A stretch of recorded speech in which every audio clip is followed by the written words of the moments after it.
The reading of the will took place on a Thursday afternoon in Marcus Whitfield's mahogany-paneled office, the kind of room that smelled like old money and leather-bound law books. Rain streaked down the tall windows, blurring the Chicago skyline into abstract watercolors of gray and silver. I sat in one of those chairs that cost more than my monthly rent, trying not to fidget while my brother Derek adjusted his Rolex for the third time in as many minutes. Our father had been dead for exactly 7 days. 7 days since the heart attack took him in his study, a glass of bourbon still warm in his hand. 7 days since I'd gotten the call that shattered my world into 1,000 irreparable pieces. Harold Chen had been 72 years old, built like an oak tree with hands that could bend steel and a laugh that could fill a room. He'd built Chen & Sons Construction from nothing, an immigrant's dream made real through sweat, sacrifice, and an unshakable belief that honest work could conquer anything. Marcus cleared his throat, the sound sharp in the oppressive silence. He was a thin man, with silver hair and wire-rimmed glasses that caught the light whenever he moved his head. He'd been Dad's lawyer for 30 years, had watched Derek and me grow from boys into men, had witnessed every family milestone, and probably knew secrets we'd forgotten ourselves. "Before we begin," Marcus said, his voice carrying the weight of formality, "I want to express my deepest condolences. Harold was not just a client, but a dear friend. His loss is felt by many." Derek nodded impatiently, his Italian leather shoe tapping against the Persian rug. My brother had always been like that, all sharp edges and barely contained ambition.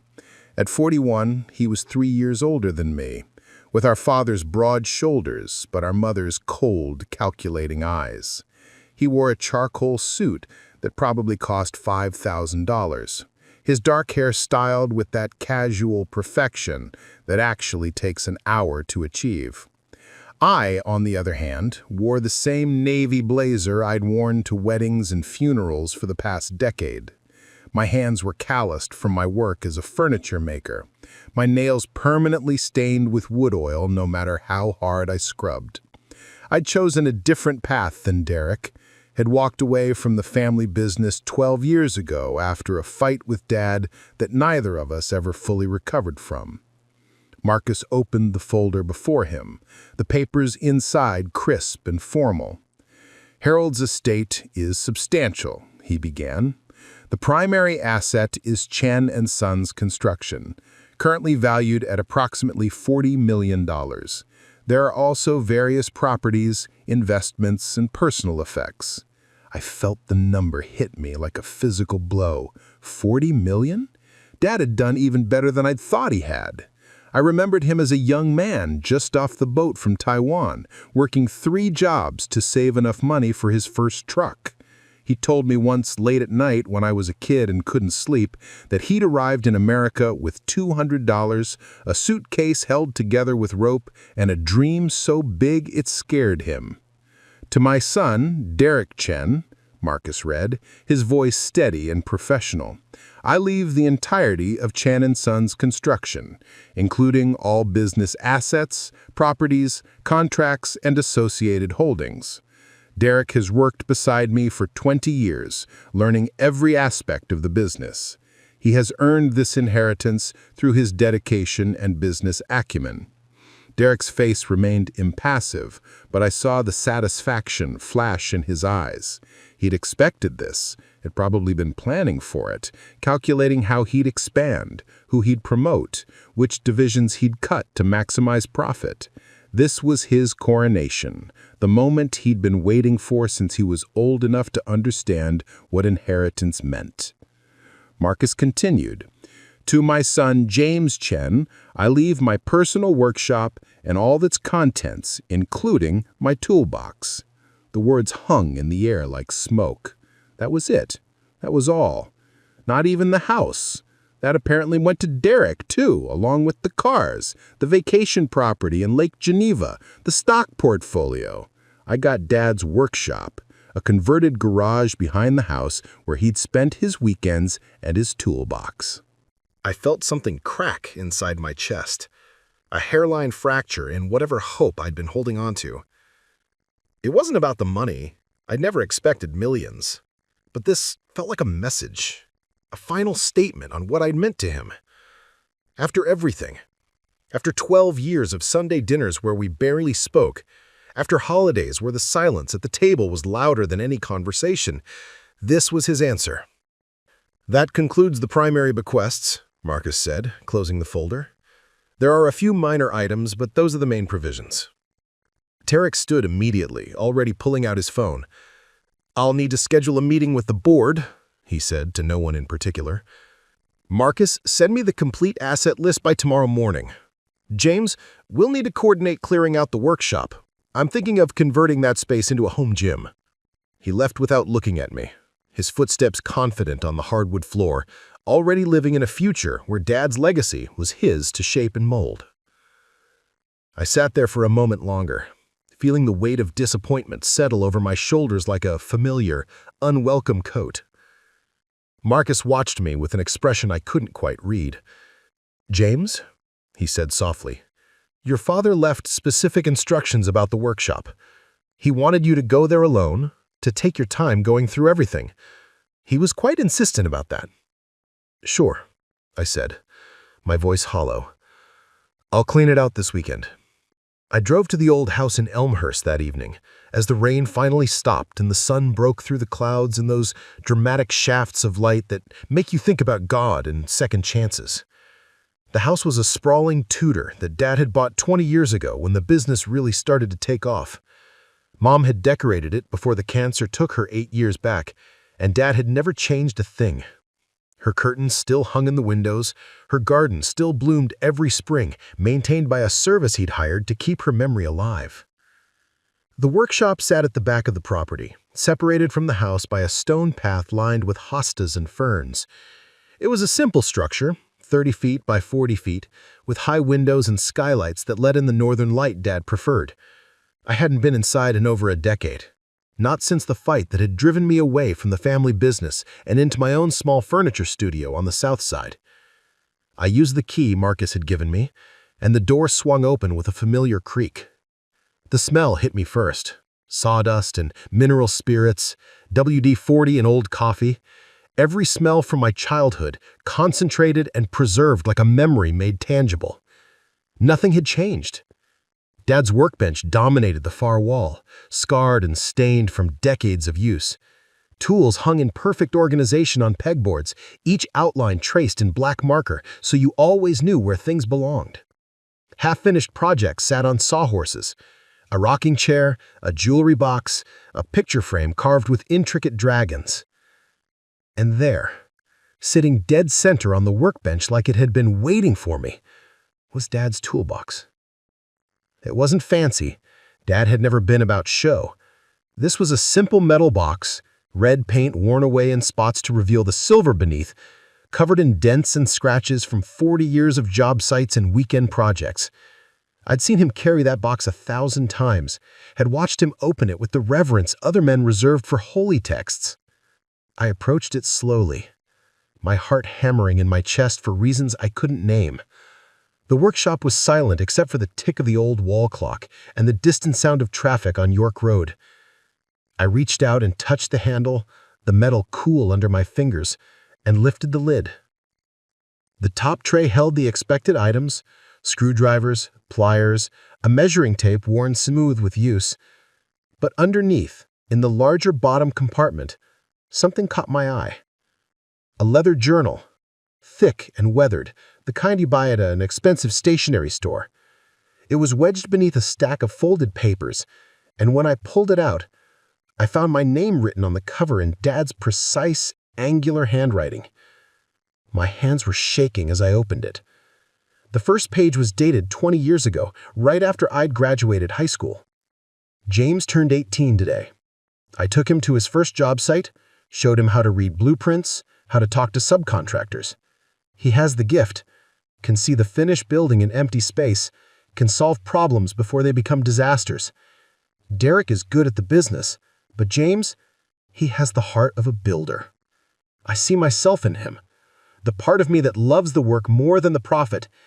Today, I started a fund for him. A separate account. Every job he works, I put aside 20% of the profit. One day, he'll need it. One day, he'll understand. I flipped forward, page after page of entries, each one dated, each one tracking my growth, my achievements, my struggles. Dad had documented everything. My first solo project, the day I suggested a design modification that saved the company $200,000. The Christmas I built Mom that jewelry box that made her cry. And running parallel to these personal entries were financial records. Meticulous, detailed accounting of money set aside. 20% of profits from my first job, 25% from the next.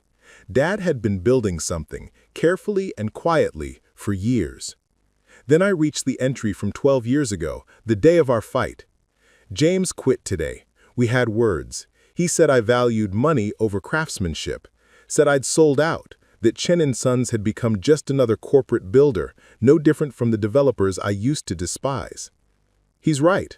He's absolutely right, and I can't tell him that.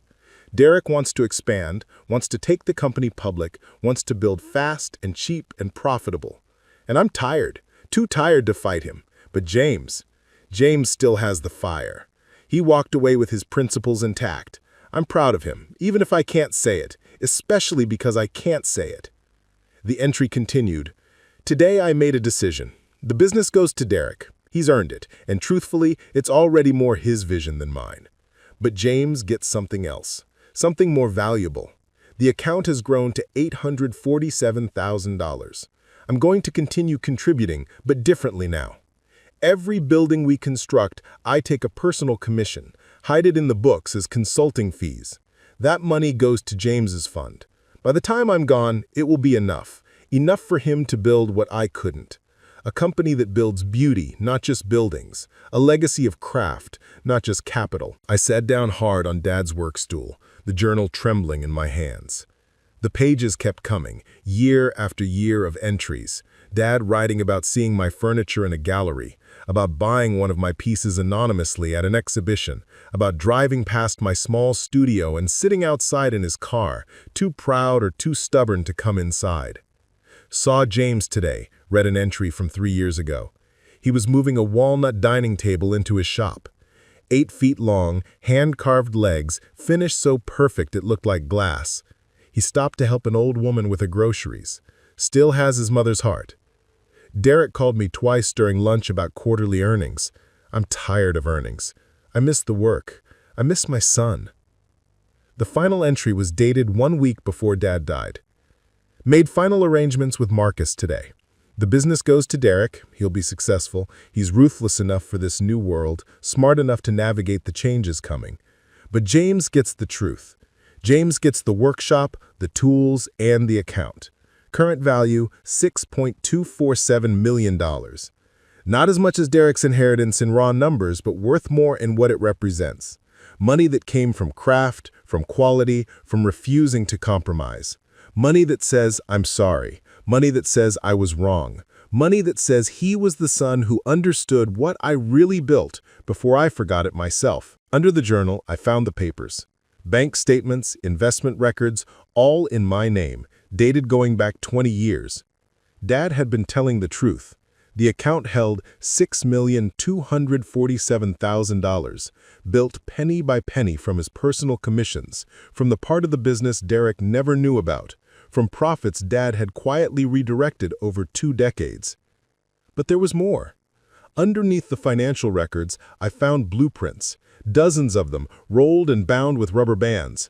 I spread them out on the workbench, and my breath caught in my throat. They were designs, beautiful, intricate designs for a new kind of construction company, detailed plans for a workshop facility, a school for teaching traditional building methods, a co-op business model where craftsmen shared resources and profits. On top of the blueprints sat a letter, this one sealed in an envelope with my name. James, by the time you read this, I'll be gone, and I hope you can forgive an old man's pride. I was wrong. I was wrong to let the business become what it became. I was wrong to value Derek's ambition over your integrity. I was wrong to let you walk away thinking I didn't understand why you left. The truth is, you scared me. You reminded me of who I used to be, before the success, before the board meetings and the profit margins.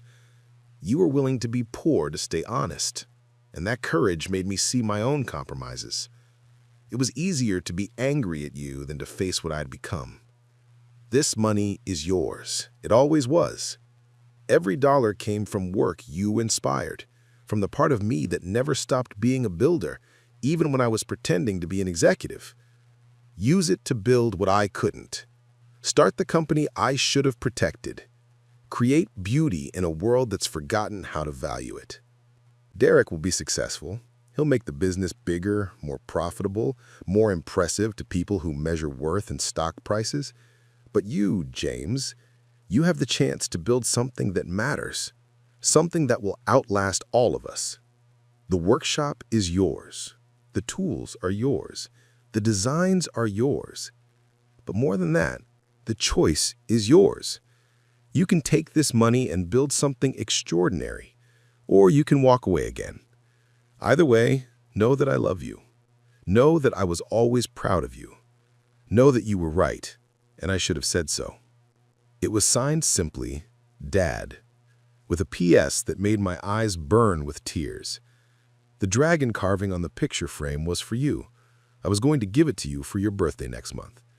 Finish it if you want, or start something new.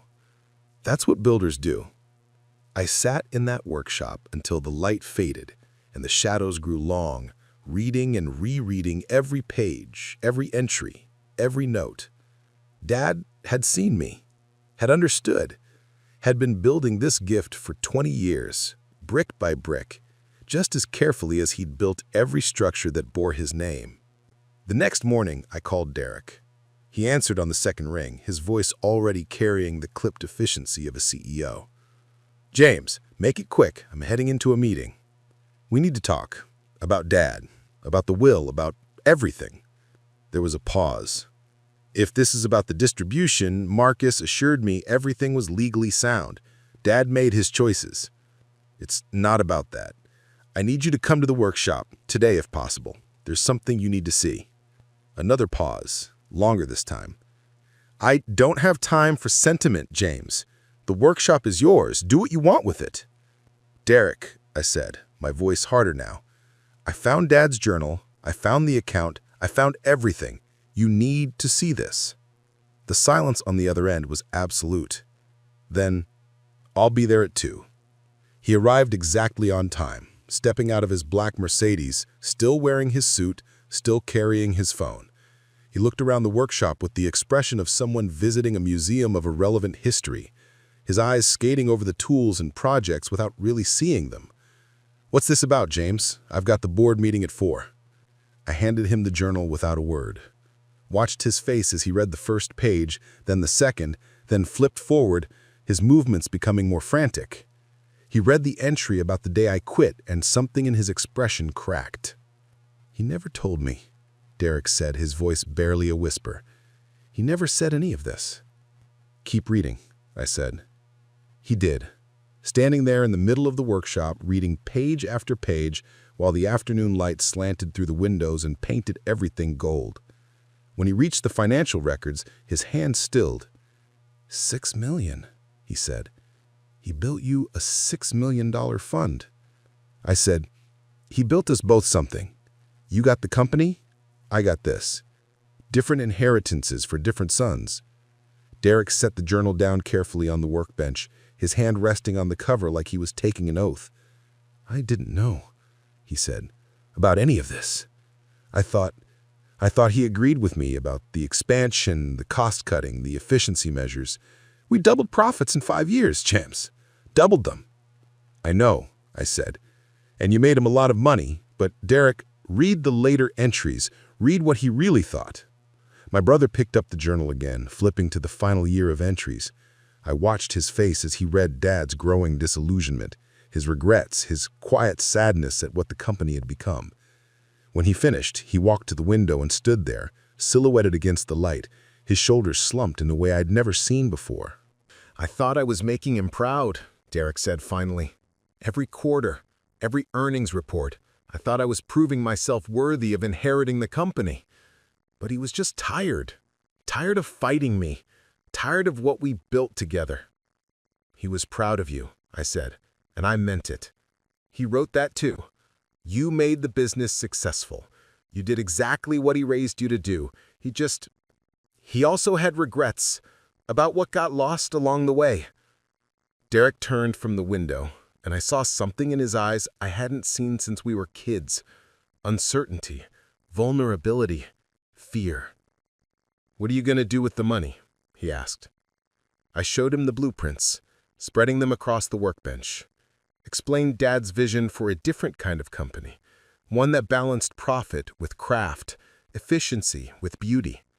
Derek studied them with the focus he brought to everything, his finger tracing the lines, his mind already calculating costs and logistics.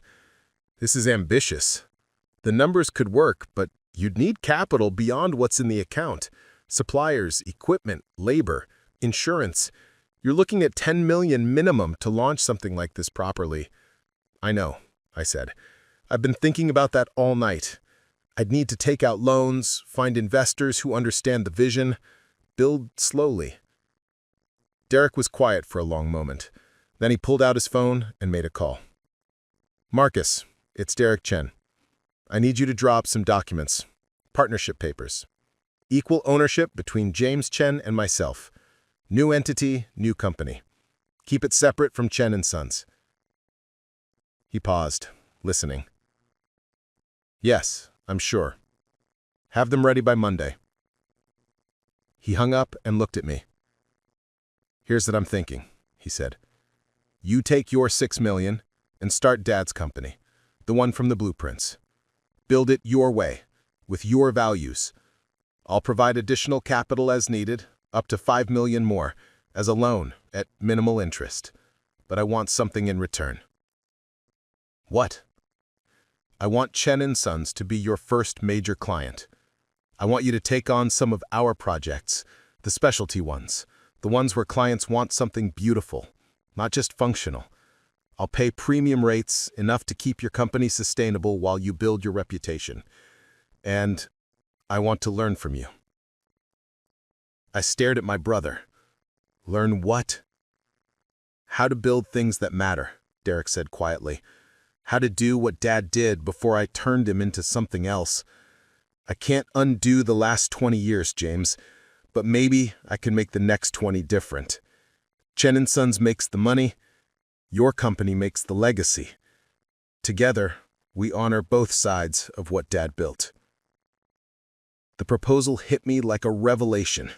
This was what Dad had wanted all along, not for us to choose between profit and craft, but to find a way to balance both, to be brothers instead of rivals, to build something together that neither of us could create alone. "There's one condition," I said. "We finish Dad's projects first. Everything in this workshop, every half-completed piece. We learn his methods, understand his process. Before we build anything new, we complete what he started." Derek looked around the workshop, really seeing it for the first time. The rocking chair with its carefully shaped spindles, the jewelry box with its hand-cut dovetails, the picture frame with its half-carved dragons.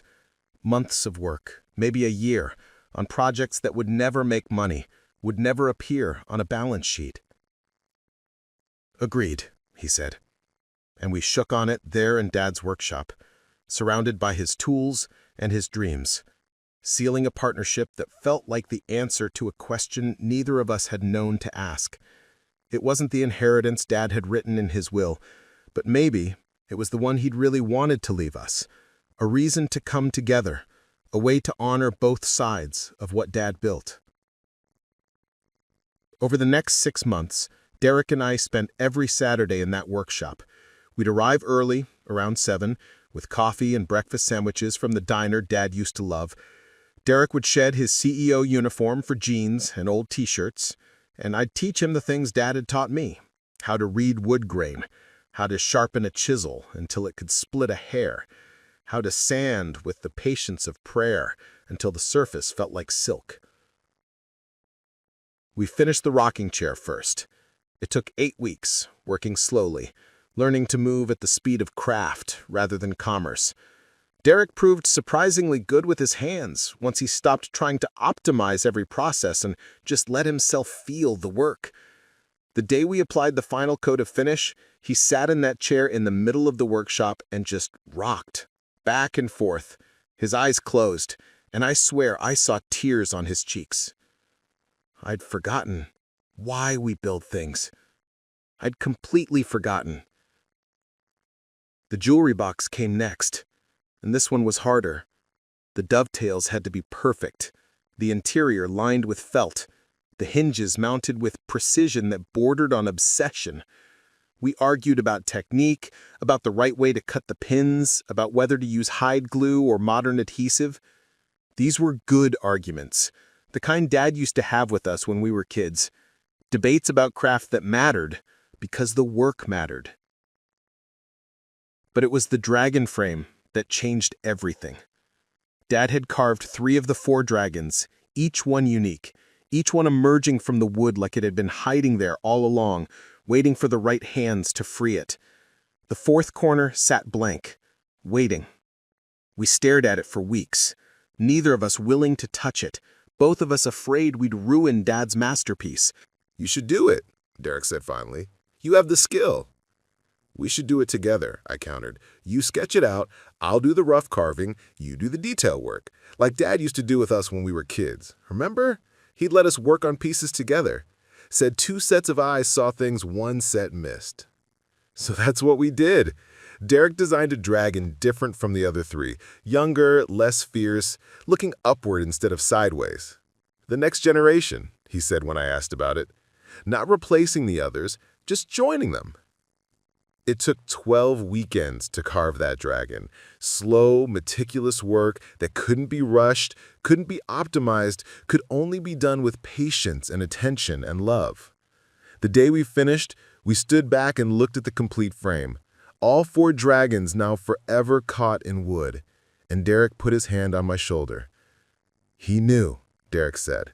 "That's why he left you the toolbox. He knew I'd come here. He knew we'd do this together." He was still teaching us, even after he was gone. By the time we completed Dad's last project, the plans for the new company were already in motion.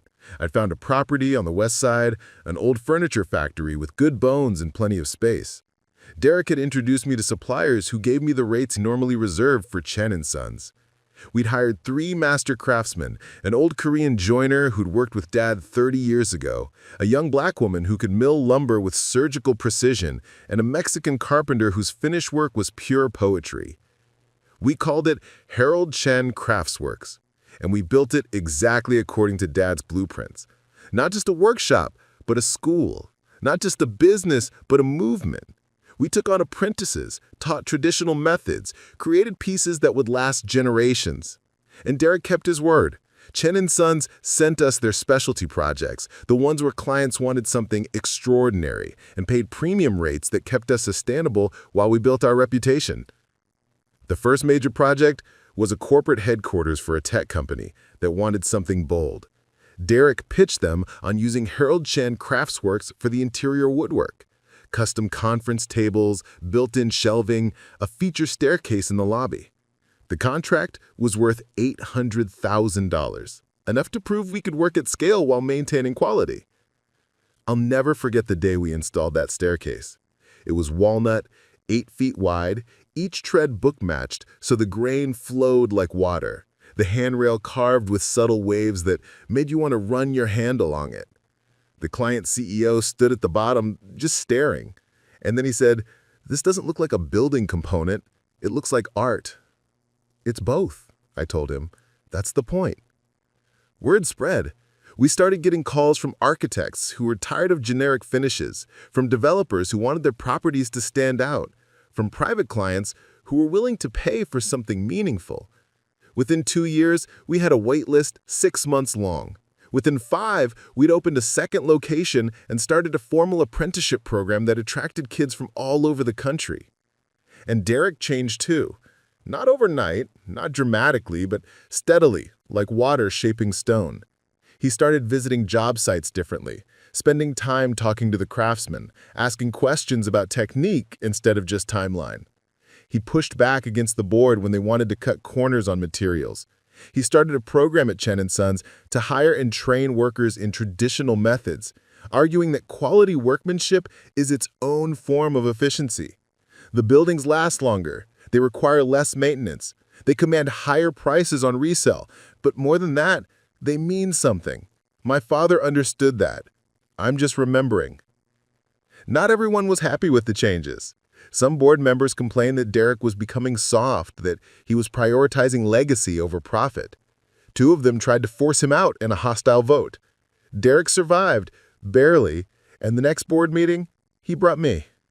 I stood in front of those executives in their $1,000 suits, feeling like an imposter in my sport coat and work boots, and I showed them what we were building. Not just the financial projections and profit margins, but photographs of our work, testimonials from clients, letters from apprentices whose lives we'd changed. I showed them the dragon frame, which we donated to the Chicago Architecture Foundation, where it sat in their permanent collection with a plaque that read, Harold Chen, Master Builder, 1952-2024. This is what sustainable business looks like, I told them. Not quarterly earnings, but generational impact. Not rapid growth, but deep roots. My father built a $40 million company by understanding that quality compounds, that reputation appreciates, that the work matters more than the wealth it generates, because the work creates wealth that lasts. The board voted to keep Derek as CEO. More than that, they voted to restructure the company's mission statement, adding language about craftsmanship and community impact. It wasn't everything, but it was something. It was movement in the right direction.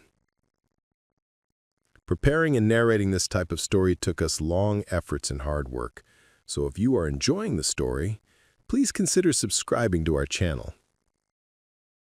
7 years after Dad's death, Derek and I stood together at the opening of the Harold Chen School of Building Arts, a nonprofit institution funded by both our companies.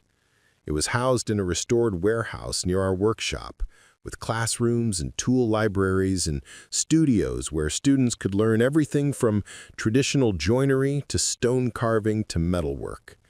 We offered full scholarships to talented kids who couldn't afford tuition, partnered with unions to provide job placement, created pathways into meaningful careers for young people who wanted to build things with their hands. The opening ceremony was packed. Former employees of Chen & Sons, clients of Harold Chen Craftworks, students and teachers, city officials and community members. Marcus Whitfield was there, older now but still sharp. Still Dad's lawyer even though Dad was gone. He found me before the speeches started. He'd be proud, Marcus said. Both of you. This is what he wanted. You knew about the journal, the account, all of it. You helped him set it up. Marcus smiled. For 20 years, I watched your father build 2 legacies, one for each son. He was very specific about how it should unfold. The workshop, the toolbox, the timing of the revelation. He knew exactly what would happen when you found what he'd left you. He manipulated us, Derek said, joining our conversation. He didn't sound angry, just awed. He loved you, Marcus corrected, and he understood you, both of you. He knew James would feel rejected by the will, would go to the workshop looking for answers. He knew you, Derek, would dismiss it until you understood what James had found. He knew you'd both need to work through your hurt and pride before you could work together. Your father was many things, but he was never foolish. He built you both exactly what you needed, even if it took time to recognize it. The speeches started soon after. Derek talked about Dad's vision and the importance of craft education. I talked about the kids we'd already helped, the lives we'd already changed. But the moment that mattered most came at the end, when we unveiled the statue. It was bronze, life-sized, showing Dad as he'd been in his prime, standing with a hammer in one hand and the blueprint in the other, his face split by that enormous smile, that contagious joy he'd brought to every job site. The sculptor had captured something essential about him, some quality that made you understand why people had loved working with him, why clients had trusted him, why his sons had spent their whole lives trying to live up to his example. The plaque at the base read, "Harold Chen, Master Builder." He taught us that the work we do with our hands shapes the world we leave behind. Derek and I stood on either side of that statue as the crowd applauded, and my brother reached over and gripped my hand. Not a handshake, just a grip, an anchor, an acknowledgement of everything we'd built together, everything Dad had made possible by understanding his sons better than they understood themselves. That night, after the ceremony ended and the crowds dispersed, Derek and I returned to the workshop. It was exactly as we'd left it 7 years ago, preserved like a shrine, open to students and apprentices during the week, but locked on Sundays, our day, the day Derek and I still met to work on projects together. "I've been thinking," Derek said, running his hand along Dad's workbench, "about the next phase. Chen & Sons is doing well, really well. The quality focus is actually driving profits up. But I'm tired, James. Tired of the corporate game, the board meetings, the endless strategy sessions." "What are you saying?" "I'm saying maybe it's time to step back, promote someone younger to CEO, someone who can handle the business side while staying true to the mission, and maybe I spend more time here, at the school, teaching. I've learned a lot these past 7 years. Maybe it's time to pass that on." I looked at my brother and saw something I'd never expected to see. Peace. The ambition that had driven him for so long had transformed into something else, something quieter and deeper and more sustainable. "Dad would like that," I said. "Yeah," Derek agreed. "I think he would." We worked for a few hours that evening, not on anything specific, just maintaining tools, organizing supplies, doing the small tasks that keep a workshop functional.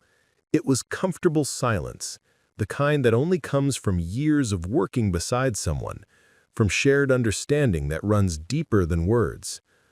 As we locked up for the night, Derek paused at the door. "Do you ever think about what would have happened if we'd just split the money evenly? If Dad had done it the normal way?" "All the time," I admitted. "I think we'd have taken our shares and gone our separate ways. I'd have built something small and stayed bitter about being valued less. You'd have run the company exactly as planned and never questioned whether you should. We'd have stayed estranged, probably forever." "He was smarter than both of us," Derek said. "He was our father," I corrected. "That was his job." 10 years after Dad's death, Harold Chen Craftworks employed 43 people, had annual revenue of $12 million, and maintained a reputation as one of the finest custom fabrication shops in the Midwest. Chen & Sons had grown slowly under new leadership, but more sustainably, with an emphasis on quality that made them the first choice for clients who valued longevity over speed.